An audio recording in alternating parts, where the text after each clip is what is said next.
Can the Jets make it 2 in a row and win on Thursday night? We'll talk about it.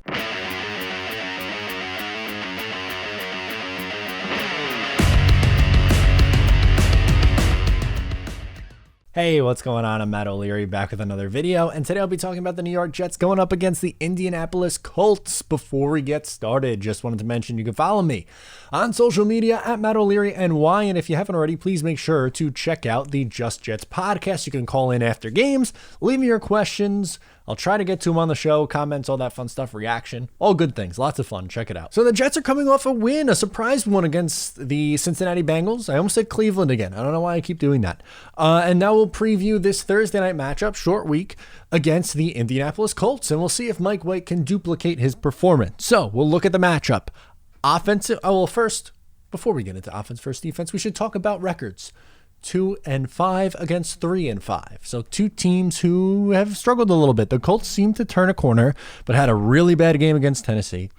The Jets obviously off a surprise win.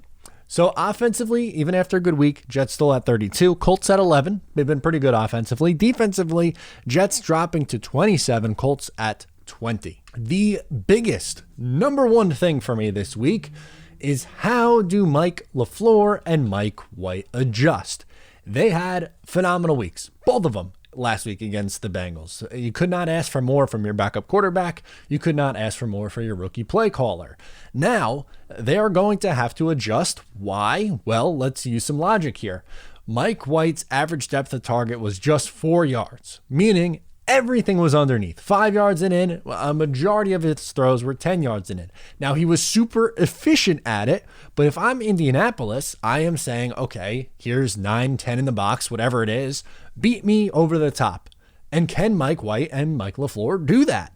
And the Colts should have a little bit of a better pass rush, so that's something to keep an eye on if they're able to have enough time to get the ball down the field.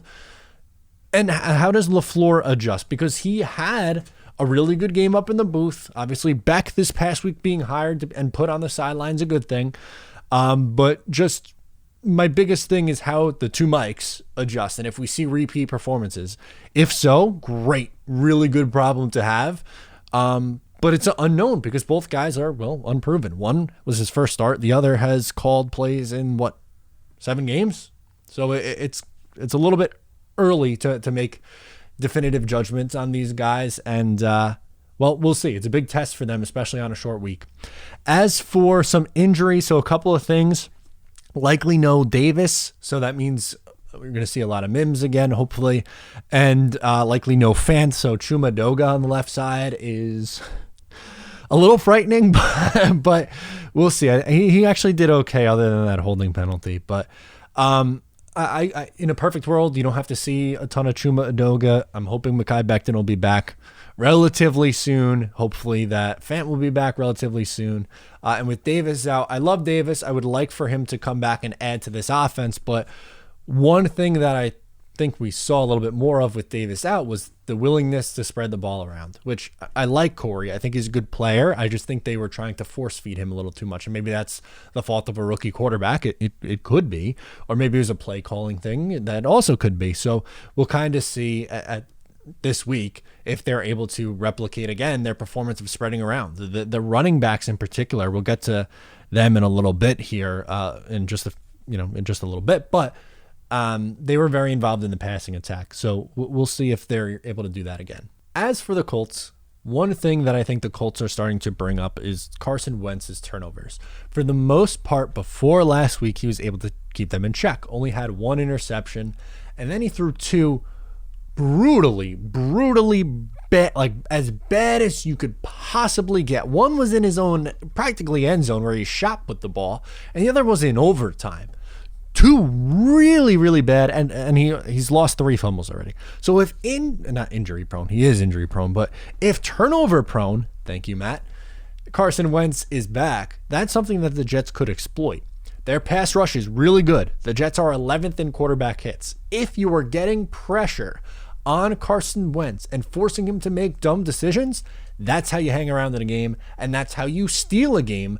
Usually when you turn the ball over 3 times like the Jets did last week, you don't win. But a lot of things broke right for the Jets. If they create a couple of turnovers, Maybe they can make it back-to-back games. But that's also something that I want to keep an eye on is the Jets' defensive line and Carson Wentz. What version of Carson are we getting this week? As for the running game, so for both sides, one, containing Jonathan Taylor is going to be an issue. He's a really good player. They have a really nice backfield in Indianapolis. Hines, I like a lot. And they still have Marlon Mack. I mean, they don't really use him, but Marlon Mack is still on the roster. They're 3 deep, but the 1-2 punch is solid. And I think, the Jets haven't been particularly great at stopping the run. That's been a little bit of an issue for them. So that could be a test. As for Michael Carter, that's who I'm really excited to see. They're going up against a good run defense in the Colts. They contained Derrick Henry pretty well. They held them to under 70 yards. Can he replicate the performance from last week? He was super involved in both the rushing game and the passing attack.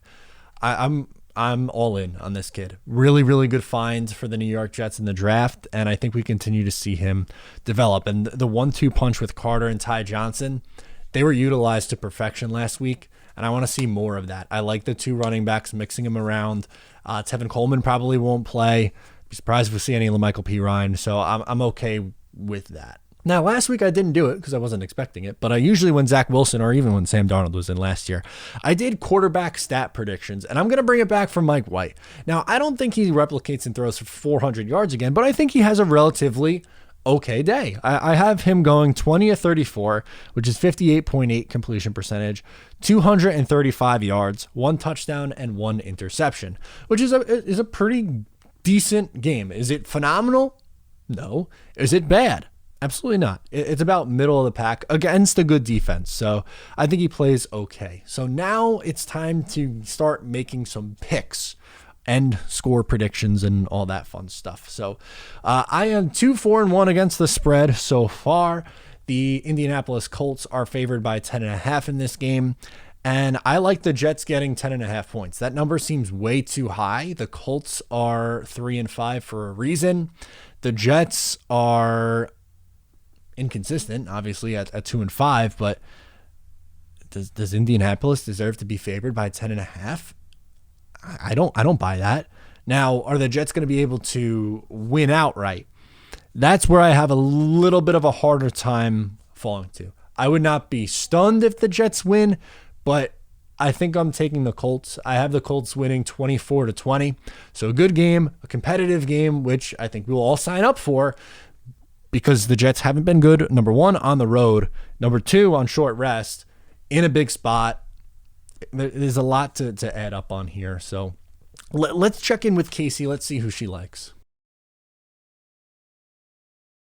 Shocking. Casey went with the away team. I think she's done that every single time this year. I don't know. We might have to mix something up here. She didn't always do that. So I'm going to reevaluate what I'm doing with Casey, but she is also 2-4-1. So no, I cannot pick better than the gambling dog right now. But I am so excited for this Jets-Colts game on Thursday Night Football. It's going to be an absolute blast. I'll have you covered on Twitter throughout the game, so check in there with my live tweets and coverage and stuff, and then post-game stuff as well. So thank you so much for tuning in. Sound off in the comments. What's your take for Thursday Night Football? Do the Jets win 2 in a row? Mike White the God, whatever you want to say, get at me or on social media. Thanks for tuning in. Subscribe if you're new, and I'll talk to you next time.